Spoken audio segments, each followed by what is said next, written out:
and let her try to figure it out, like to use it if they had a number of them. So that's the iPad thing.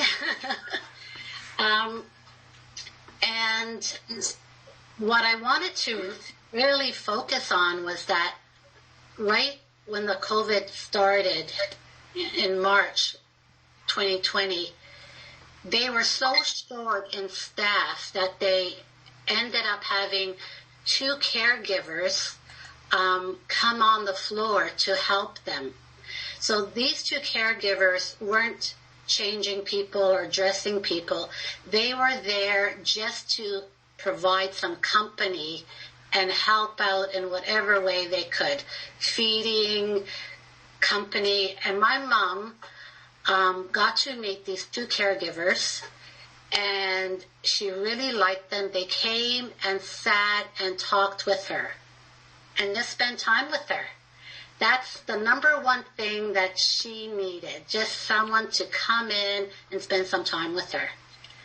And so it's like, I really feel that, the care homes really need to put some budget into just not expecting to have volunteers to do this, but actually hire people to come in and be around, be there to be with the person, the different people. Yeah. Yes. Yeah. So I don't know if that happened on other floors, but on my mother's floor was the first case of COVID at Kensington. So it was dire on her floor. And so thank goodness these 2 caregivers were willing to come in every day and spend time with the residents. Was that in the North Building, Nina? Yes, on the North. First floor, North Building. Third floor. Oh yeah, 3rd floor first. That's right. Yeah. Right. Okay. Mm-hmm. Can I just add that sorry, go ahead. Mary. I was just going to say, I was like one of those people that Mina was saying. In the first 3 months, I was a paid unit aide. Oh. On the 4th floor of the South Building. Yeah, very fortunate to do that. Wonderful. Sorry, Elisa. And that's what you did? Did you go around visiting different... No, that's okay. On my wing, yes. We did. We didn't do the changing or the lifting, the transferring, but we did help with the feeding and spent time. Yeah. Yeah, it's wonderful.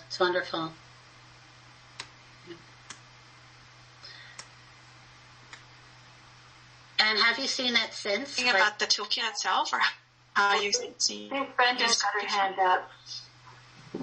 Brenda has her hand up. Yeah, Brenda, do you want to go ahead? I was just going to ask if you're done, and then if not, then Brenda. Yeah.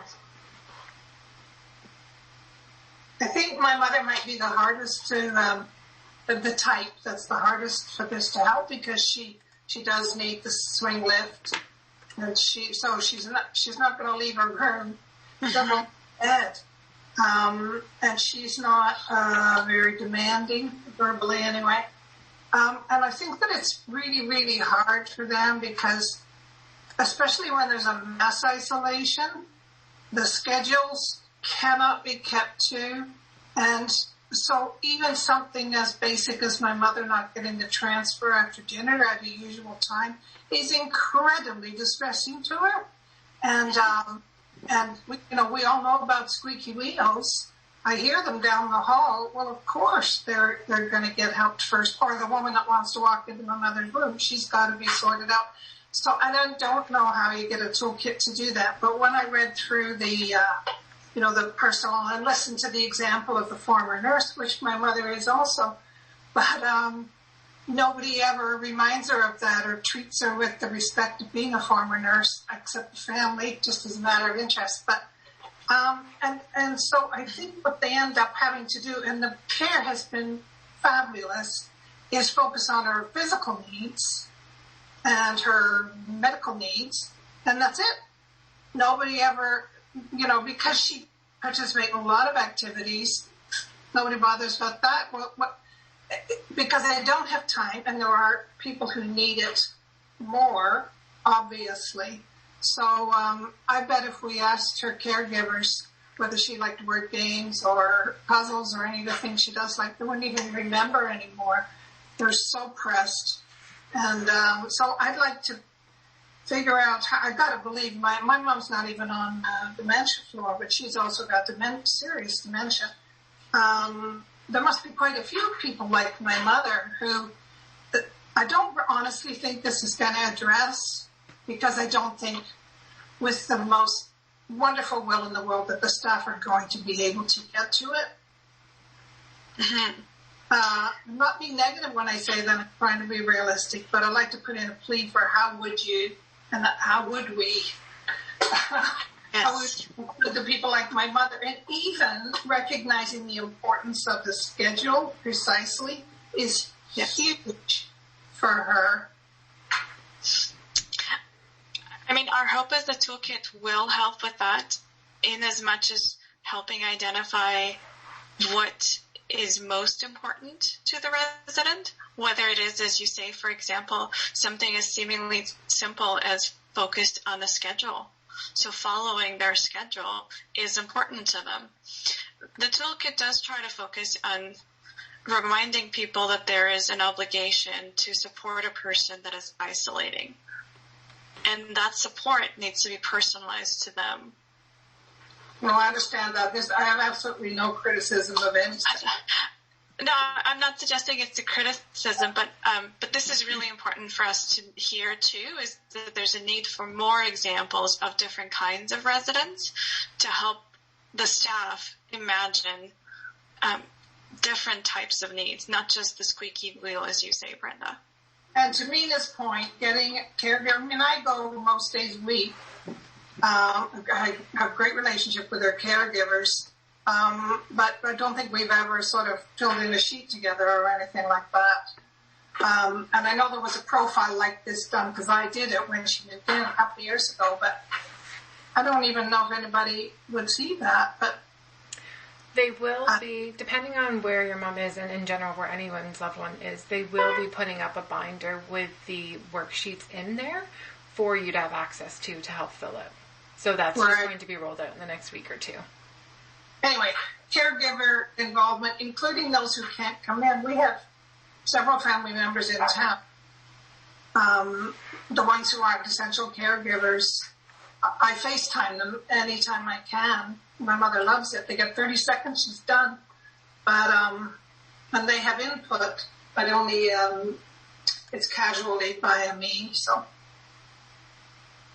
It's the network beyond the essential caregivers to somehow, maybe you put an essential caregiver in charge of it, but get that richer information. Yeah. I'm not sure who had their hand up first, but Jennifer or Dana or Helena? Lynn as well. She's been waiting for a while. Lynn, okay. Jennifer was before me, but Lynn has had her hand up for a while. Yeah. Go ahead, Lynn. Lynn?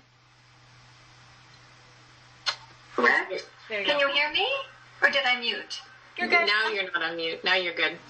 No, I'm good. Thank you. My mother has been a resident since only April 5th. She's very happy. So she was in isolation for 14 days. And then recently she was in contact with an infected person. So she was in isolation again. And what I found, she's very... Lynn, can you take your camera off? Perhaps that'll help. I'm sorry? You froze. You have to take your video off. Oh, you take it off? Take your video off. You froze. But if you take your video off, it uses less juice. Did that?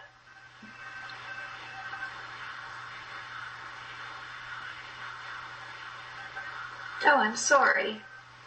Totally okay. Okay.